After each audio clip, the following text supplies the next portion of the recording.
This is your Barbados Today Morning News Update for Thursday, May 16th, 2019.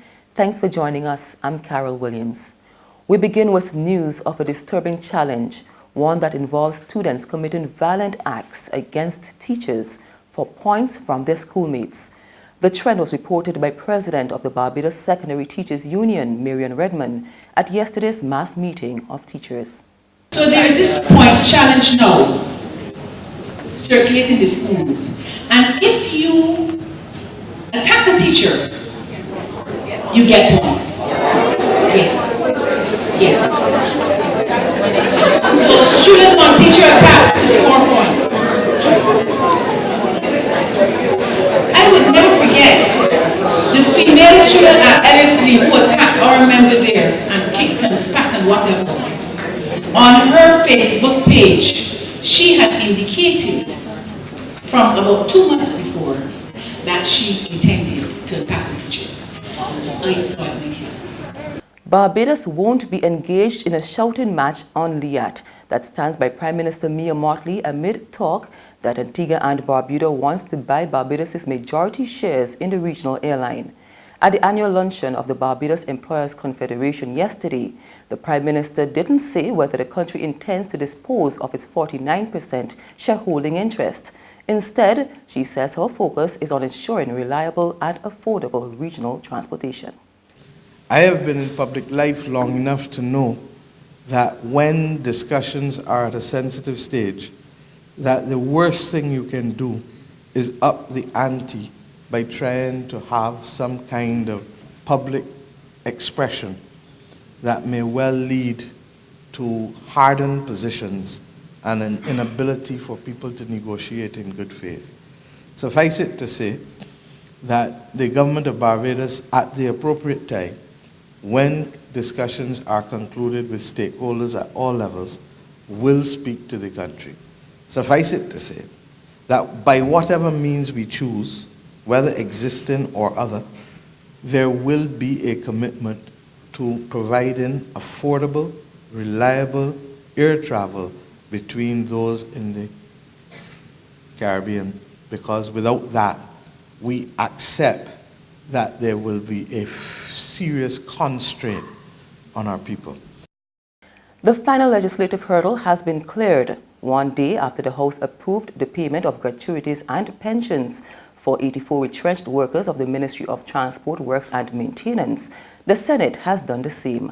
But lead opposition spokesman in the Senate, trade unionist Caswell Franklin, issued a warning. There is no pension for that fella at 60 because when he reach retirement age, the national insurance pension will abate the amount you get from the Treasury. So don't put people on false hope. There's no more money coming for them. And also, what is more important, gratuity is part of your pension. It is not a magical thing, gratuity won't be a pension next. Your gratuity is 1/4 of your annual pension by 12 and a half. General Secretary of the Barbados Workers Union, Senator Tony Moore, says it's regrettable that 7 months passed before the matter reached Parliament. She took issue with those in the public service who were causing problems with the process, once again describing them as little Hitlers. This is frustrating, and that is why the leader of opposition business in the Senate, that's why maybe he may have spoken so passionately about changing titles without changing the functionaries.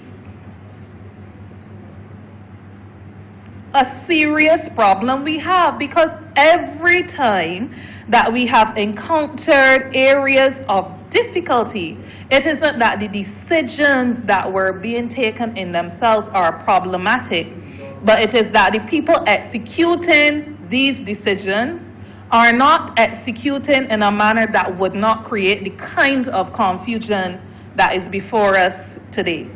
A labor expert is advising Barbados not to rule out migration to help solve some of its problems. Director General of the International Labour Organization, Guy Ryder, tells Barbados Today This could alleviate concerns about a reduced workforce due to the country's aging population and low birth rate. The fact of the matter is, where skills shortages exist in a certain location, one way of compensating for them is simply to facilitate labour mobility. And that could be within the CARICOM region, and I know there's a big debate about that going on, or it could be on the global level. And here is one of the paradoxes of our time, and we're seeing it across the world. At a time when the economic case for more liberal migration has never been stronger, we would all benefit from more liberal, in economic terms, from more liberal permissive migration regimes. The political and social obstacles to migration seem to be growing. Migration is becoming a toxic issue. People are becoming very, very defensive about migration. And I think we have to consider how we react to that, in my view, rather unhelpful toxicity around the migration and mobility issue. There's regional and international news after this short break.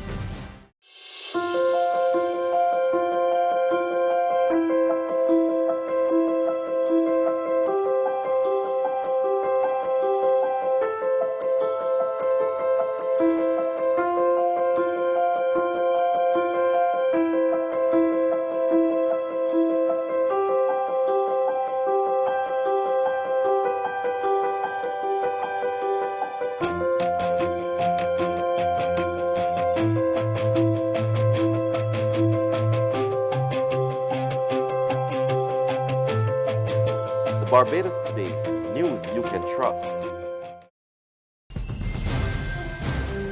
In Trinidad and Tobago, primary school students were left traumatized and a teacher fighting for her life after a land dispute reportedly resulted in a man entering the school compound and stabbing the educator in front of them. More from CNC3 News. Police believe a land dispute drove the 26-year-old male suspect to carry out the brutal attack. Guardian Media has been told the man had an agreement to purchase the land from Mirage. He began building on the site when he wanted to cancel the deal and get his money back. But how did an outsider get permission to come inside the school? Parents who spoke to us off camera after school said the security guard on duty yesterday was new on the job. He had only been there for a week. The Ministry of Education said in a statement today the man lied to gain entry to the compound. The ministry is now reviewing security protocols for entry and exit at schools. Parents say they are shocked that something so violent could happen, what is normally a quiet, safe school. And finally, we continue to follow the situation in Sudan, where military leaders yesterday suspended crucial talks with protesters on installing civilian rule. Protest leaders say they're instead insisting that negotiations resume only after demonstrators remove roadblocks put up in parts of Khartoum. The suspension came after at least 8 people were reportedly wounded by gunshots near a sit-in in the capital. And that's news, but for the very latest, visit our website at www.barbadostoday.bb. You can also subscribe to our e-paper, email updates, or like us on Facebook. And sign up for breaking news alerts via WhatsApp. We're also on Izumi Media in bus terminals, as well as screenplay at supermarkets and gas stations near you. You can also hear us on Mix 96.9 FM and Capital Media HD 99.9.